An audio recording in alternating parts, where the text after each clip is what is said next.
This session is about fellowship and worship, and from the off I want to deal with fellowship and worship separately.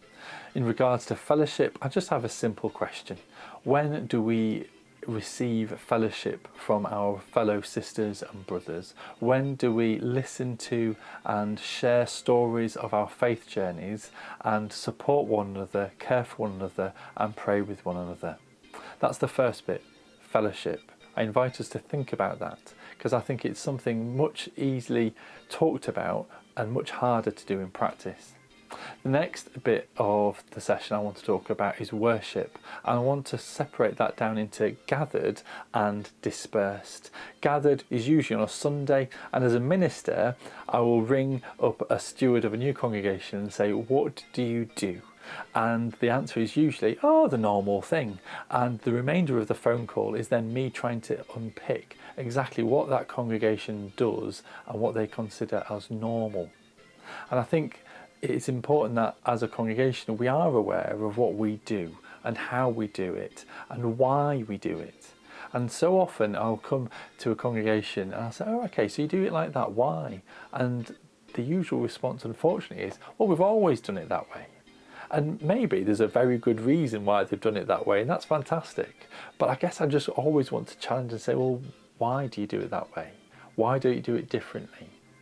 At this point I want to use the word liturgy, but I'm aware that when we use the word liturgy it's often assumed to be the written liturgy, the written down stuff, the responses and all that kind of stuff. But actually liturgy in the broader sense covers all of these elements of worship, all of the prayers, the songs, the reading of the Bible, when the offering is, when the notices are, all those elements form the chapel's liturgy.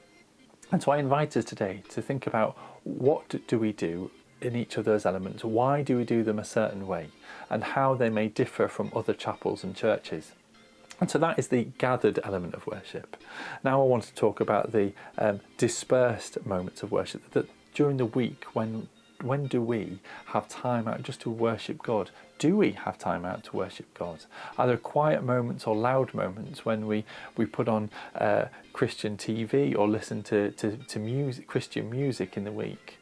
And I guess I want to challenge us again to think about, does that line up with our Sunday worship, or is that different? Are they juxtaposed or are they very alike? Are there times when our Sunday worship looks very differently from the stuff that we do during the week? I wonder, are we the sort of person that likes to challenge ourselves during worship, to try new things, to try new styles, to try songs that are not out of our usual song list? I invite us that actually when we're thinking about worshipping midweek, when we're maybe doing it on our own or with other people, how much of that do we bring to our Sunday morning service? Is it similar or is it different? Because I guess I want to challenge us to think about that if we are not willing as individuals to try new things, to explore new worship leaders, new resources, then we're going to also struggle as a congregation as we gather to try new things as well. And so today I just encourage us and challenge us to think about our fellowship and worship, gathered and dispersed. How is that for us today?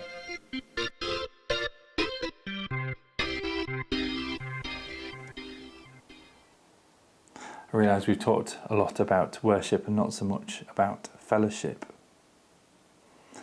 I'd like to share a story with you, which I imagine is a borrowed story from my granddad's preaching days.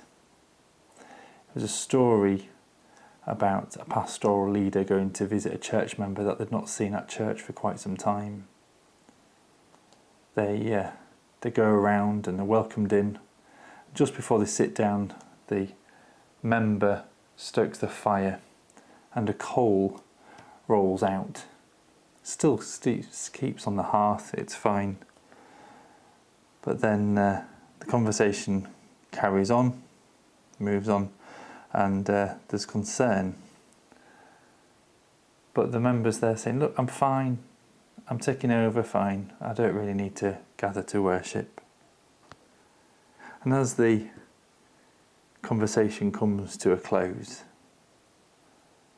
the pastoral visitor just stops for a moment and just makes note and comments about the coal.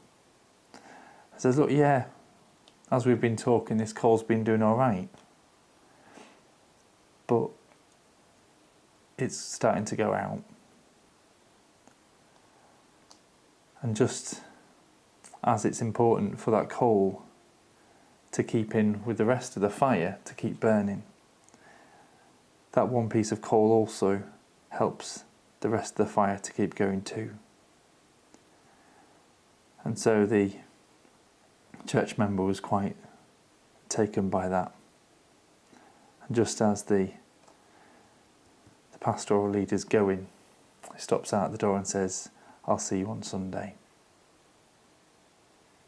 It's interesting when we talk about fellowship, it's good to think about keeping each other going.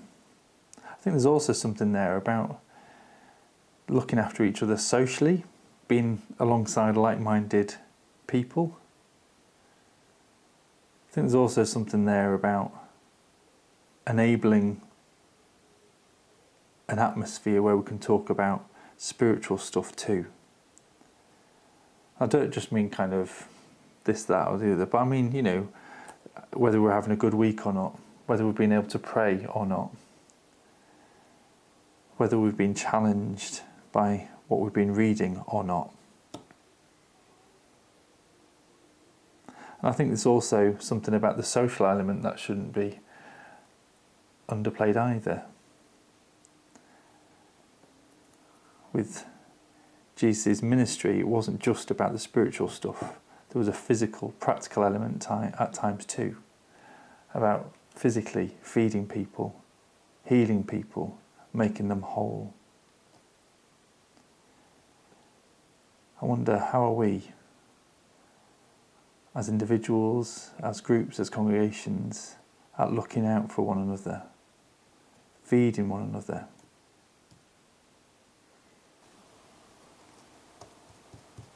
I invite us today to think about fellowship and worship, and whether we're getting the right balance of both. Whether we're getting the right balance of spiritually looking out for one another, as well as just being there for people during the storms of their lives. How is our worship and fellowship? Over to you.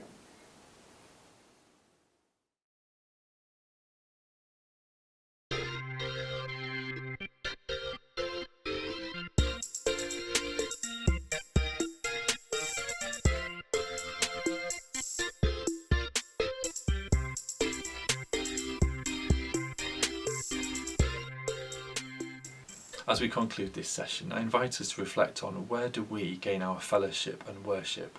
Who forms part of our support network? When and where do we have it? And how regular do we meet? Until we meet again, be a blessing. Goodbye.